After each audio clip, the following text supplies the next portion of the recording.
welcome to another video. This one being one of my series looking at individual Formula One Grand Prix from past decades. Just a little brief rundown of the race, nothing too intense. I was actually at this race and I remember it very well. I remember feeling very solemn after the race, very sad, not for any real serious reasons, no big accidents or anything, but just the result. Okay, so the race is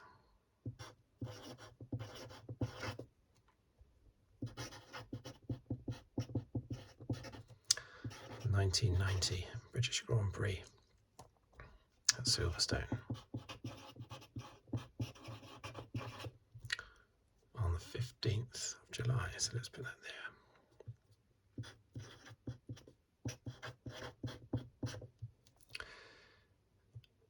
there. Now, as I say, I was at this race, not in a grandstand. I was just general admittance, which still cost an absolute fortune. I think in 1990, general admittance was about 60 or 70 pounds. Remember, this was 33 years ago. General admittance on the Sunday was about that, 60. I remember it being 20 pounds in 88, 40 pounds in 89, and I think it sort of virtually doubled again for 1990. The last time I went in 2008, general admittance I think was about 200, 150 to 200, something like that. But I was in a grandstand, which was about 250, although that was for all 3 days. Right, so 1990 British Grand Prix. It's round 8.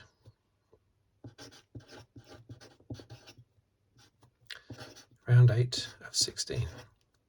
Back then,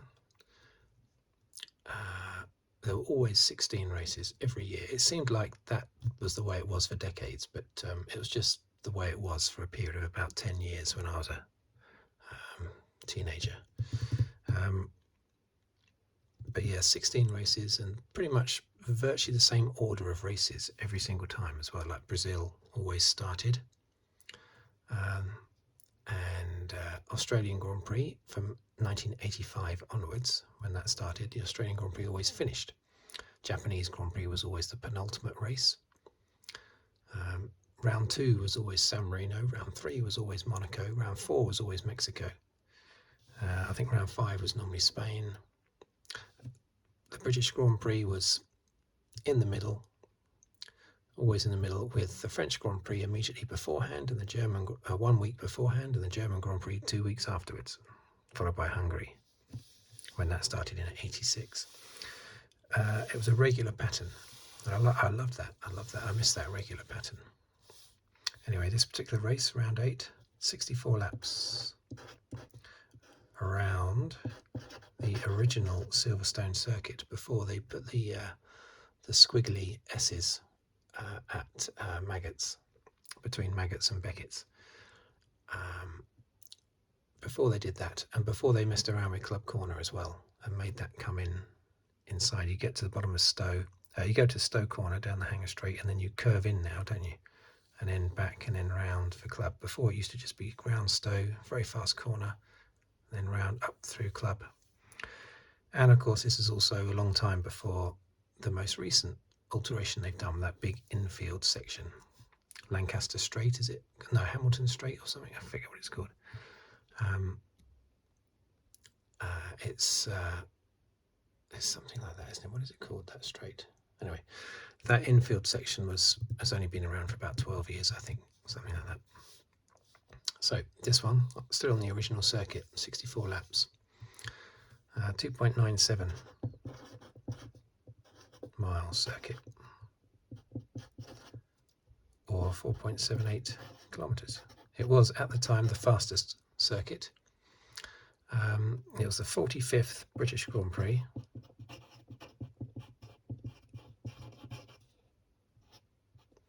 And the 26th at Silverstone.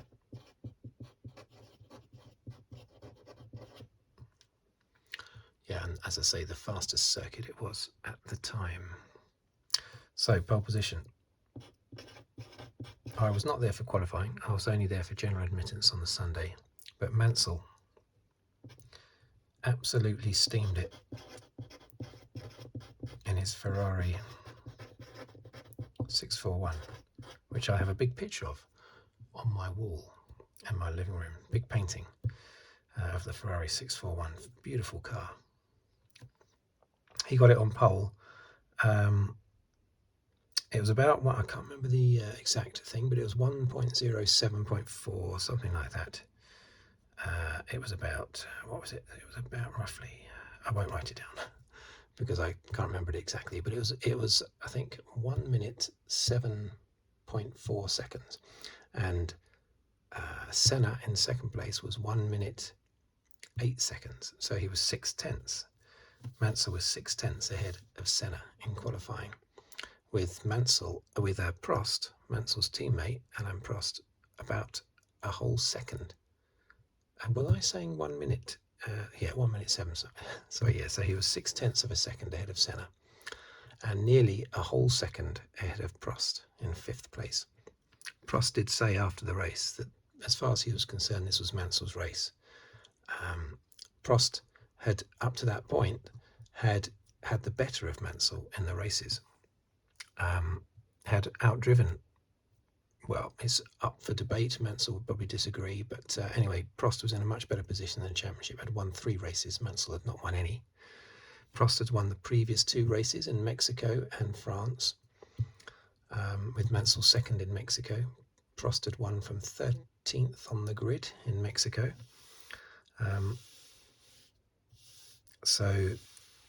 And he won the French, oh no, hang on a minute, what am I talking, yeah, French Grand Prix, yeah, and he won the French Grand Prix, just overtaking Ivan Capelli in his March, or Leighton House it might have been called at that point, just 2 or 3 laps before the end of the race. So Prost was on fire. Senna had been leading the championship so far, all the way through to the first halfway through the championship, but Prost was super duper on fire. But this was Silverstone, and Mansell was expected to do the business here well and truly, and he certainly did in qualifying. We had pre-qualifying, of course.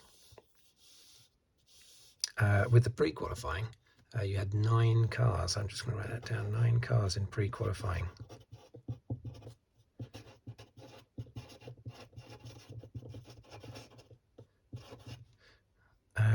Nine cars in pre-qualifying. Now, I think 4 of those would go through to the main race to make 26 runners, because there were more runners than you could fit on the circuit, and back then the maximum was 26. Let me just have a sip of tea. I don't know why they say the maximum has to be 20 now. That's ridiculous.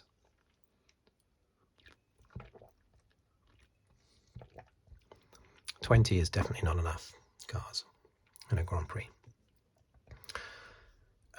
The slowest car, well, the 2 fastest cars were the Lolas, and they had a very good race, but they still had to take part in pre-qualifying because they were not good enough to be in the main field. And the 2 Lolas of Eric Bernard and Aguri Suzuki qualified first and second comfortably. But the slowest of those 9 cars, and this is a team that I had forgotten all about, was Life. A team called Life. Didn't know anything about them. Bruno Giacomelli drove for them. They only took part in 14 races in 1990, and then the team collapsed because they were nowhere. An example, their pre-qualifying time was 7 seconds behind the 8th placed car in pre-qualifying. They were 18 seconds behind Nigel Mansell's pole position. Their pre-qualifying time was 18 seconds slower than what would be Nigel Mansell's pole time, and there wasn't enough room for them in the paddock, right? And so they had to They were on the edge of the pit lane on the grass. I mean, it seems, I know it's 33 years ago, but still 1990, it's not the 1950s. They were on the grass. Their team was on the grass, just off the edge of the pit lane. It's incredible, isn't it? Anyway, poor life. Yeah, so that's the qualifying. So we go to the race.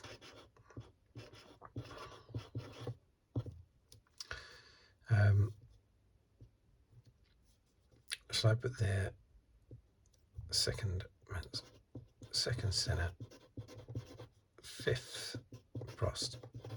They were the two championship contenders at this point. Now in the race, Riccardo Patrese.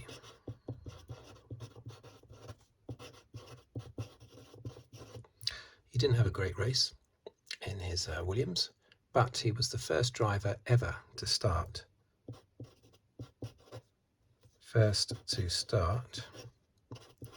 200 races. Well done, Riccardo Patrese. I don't know if you should be congratulated simply for the number of races you've been in, but well done anyway. But a notable performer in the race was Ivan Capelli. Now, he was fantastic at this time. Before he joined Ferrari, I've mentioned it in previous videos, but he was so good when he was at March. Really, really. He nearly won the previous race to this, the French Grand Prix, 1990 French Grand Prix. Just got overtaken by Prost with 2 laps to go. He started 10th. Had a spin, which pushed him further back down the field. I think the spin was caused by he was trying to avoid an accident between Riccardo Patrese and Alessandro Nannini, and that's why he span. So he lost more places. He started 10th. He then lost most. He then climbed to 3rd in his little march, overtaking Berger for 3rd place, and then retired. With just a few laps, about 10 laps to go. He was doing so well. This is why in 1992 he was offered the Ferrari drive, but he just couldn't get on with it. It was his pride. It was not his pride and joy. His dream. He was Italian, so it was his dream to race for Ferrari more so than any other driver. And I think the pressure of it just got to him, and the atmosphere in the team didn't quite gel with how he liked to race as well. And he actually left partway through the 1992 season. He was sacked by Ferrari. The following year he went to, where did he go the following year? I think he went to Jordan. But he only did 2 races and then he just quit Formula One. Ferrari, getting that drive at Ferrari basically finished him off. And he was such a good driver. Just shows how it can get to you. The environment that you're working in it can either be great for you or really bad. So throughout the actual race, Nigel Mansell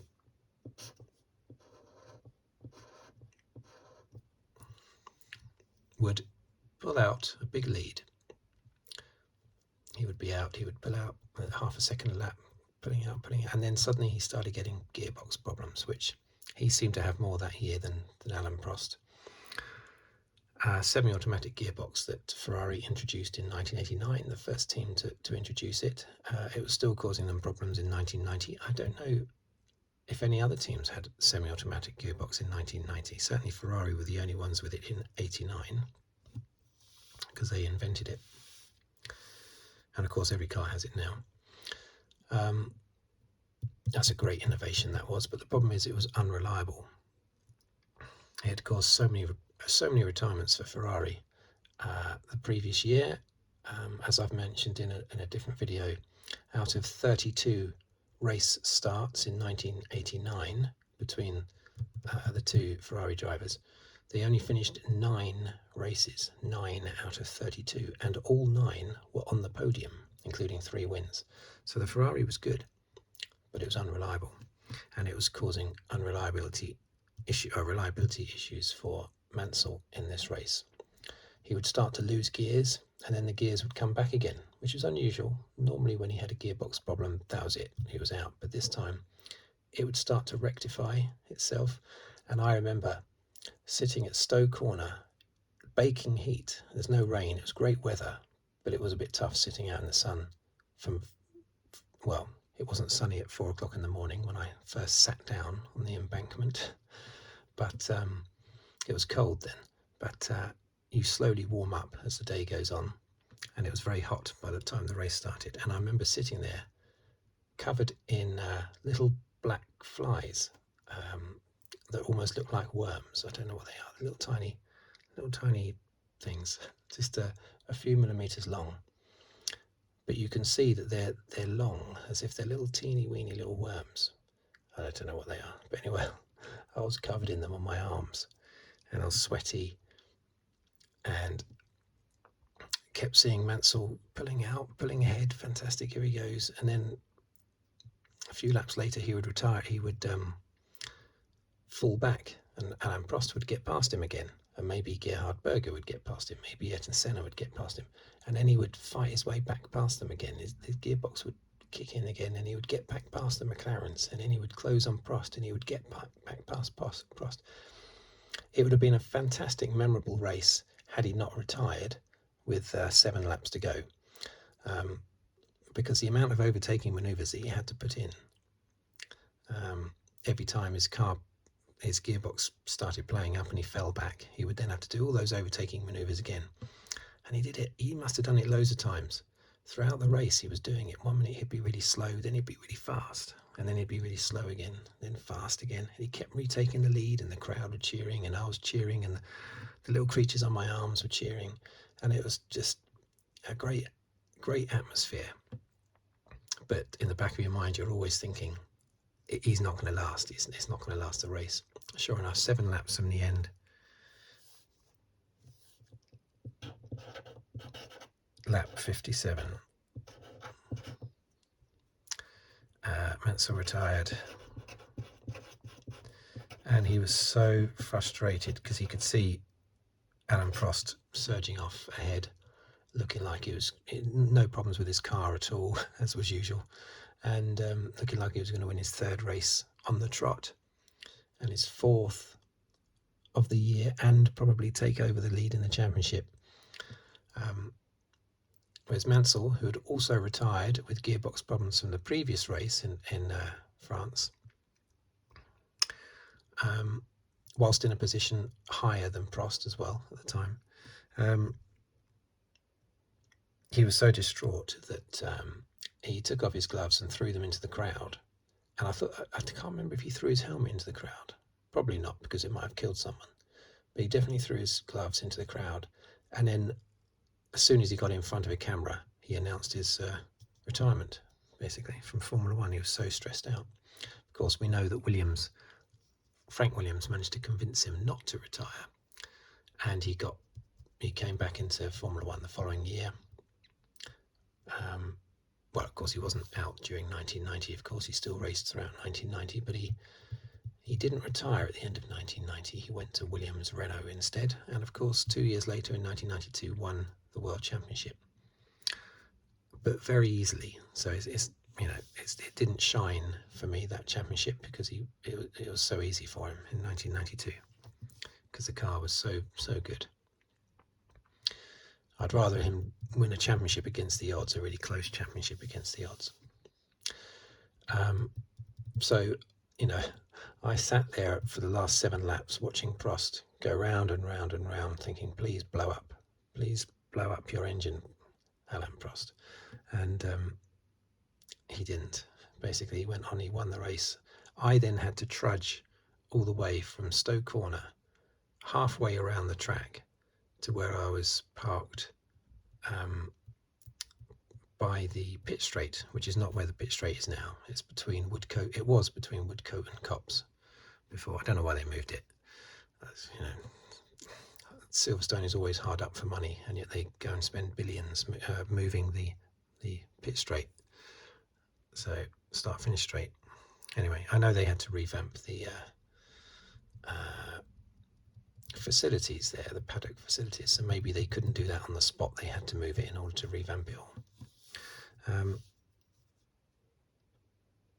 That's probably why they had to move it, not because they wanted to. So yeah, that was a lot. I remember that. That was a long walk back to the car in baking heat. I must have walked about 2 miles around the circuit to get back to.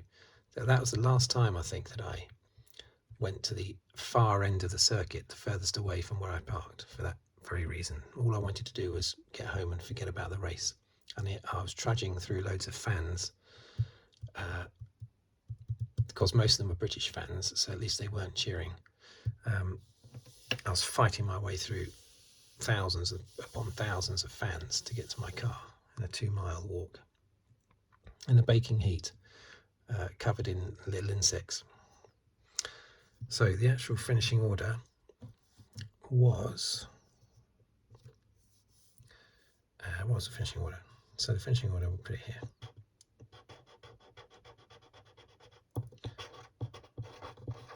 First was, of course, Alain Prost. Third win on the bounce. Now second was his teammate Boutsen.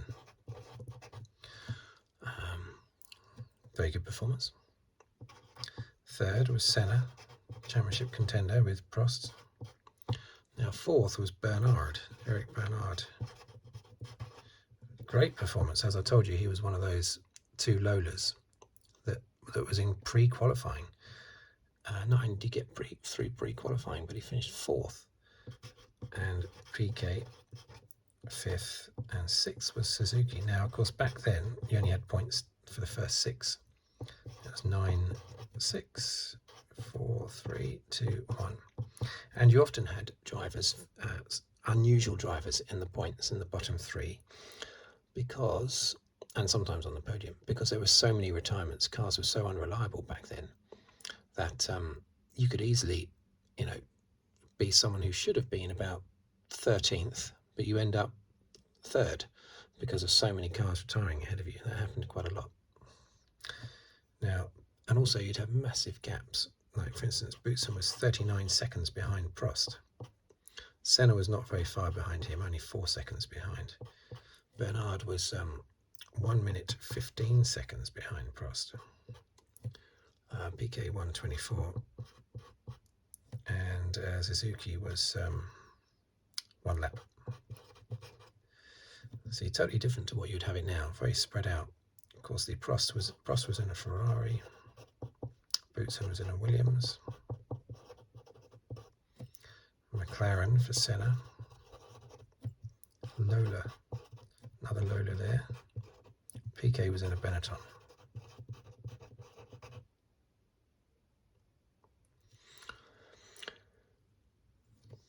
There you go.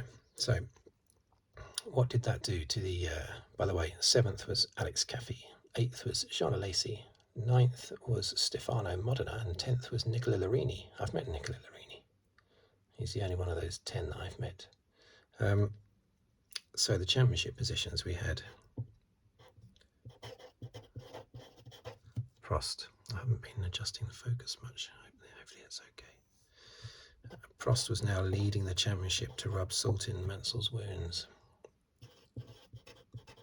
Senna was on 39. Berger. Prior to this season, it was expected, the general consensus was that Mansell was going to outdrive Prost, because Mansell had been supreme in 89 and Prost had been very lackluster in 89, even though he won the championship through good luck more than anything. So that's how it goes. Prost was fantastic in 88, but just lost out the championship to Senna. Prost was very lackluster and slow in 89, but won the championship ahead of Senna, because Senna had so much bad luck. And Mansell was down in 6th place with 13 points. And look at that. Oh dear. Prost 41 with 3 wins. Mansell 6th, 13 points, no wins. So out of the championship already, basically. And the constructor, I remember being so distressed. I remember there was a newspaper that my dad must have bought the next day, Daily Telegraph or the Times or something, and there was a big picture on the back page, a sport page of Alan Prost's Ferrari, and I seem to remember it was colour, because I remember colour first came into newspapers in the mid to late 80s when I was still going to school. So yeah, it was a big colour picture. It was a very nice picture of Alan Prost in his Ferrari, very nice, but it was just, it rubbed salt in the wound for me. Very painful. There's a little fly. Let's get that little fly out of the way. So McLaren 64, Ferrari. Back then it was always McLaren v Ferrari. Benetton had yet to come up to their level. That would happen when Schumacher joined. Well, a couple of years after Schumacher joined, not until 1994 did Benetton suddenly come alive. Benetton, who are of course the current Alpine team. Williams 27, fourth in the championship. Benetton 25, and fifth Tyrrell 14. So there you have it, and there it is. A very memorable race for me, but I almost wish I didn't have the memories of that race because it was so distraught I was after that race. The only other race that comes close to that for feeling depressed was the 1991 Canadian Grand Prix, when Mansell was about to win the race and then somehow his engine got turned off 2 or 3 corners before the end of the race. He was waving to the crowd. Some say he turned his engine off, some say he didn't. But anyway, he was waving to the crowd and then his engine stopped and it fired up perfectly fine afterwards, apparently. And he was only a few corners away from winning the race, a whole minute ahead of Piquet he was. Dearie me. And he really needed that to get back in the championship hunt with Senna that year. He really needed that win. He ended up 6th, 1 point. Anyway, because he retired, but he retired on the last lap, and there were only 5 other cars on that lead lap. So that's why he got 6th place still. 1 point, not much of a consolation. So there you go. 1990 British Grand Prix, Silverstone. May it forever move further away in the past for me, basically. I'm sure it's very painful for Nigel as well. Great race by Ivan Capelli. Shame he couldn't finish the race. But there you go. Right, thank you for watching. Thank you for listening. If you'd like to subscribe, please do so. If you'd like to leave a comment or like the video, please do so as well. And I will see you on the next video. Thank you very much.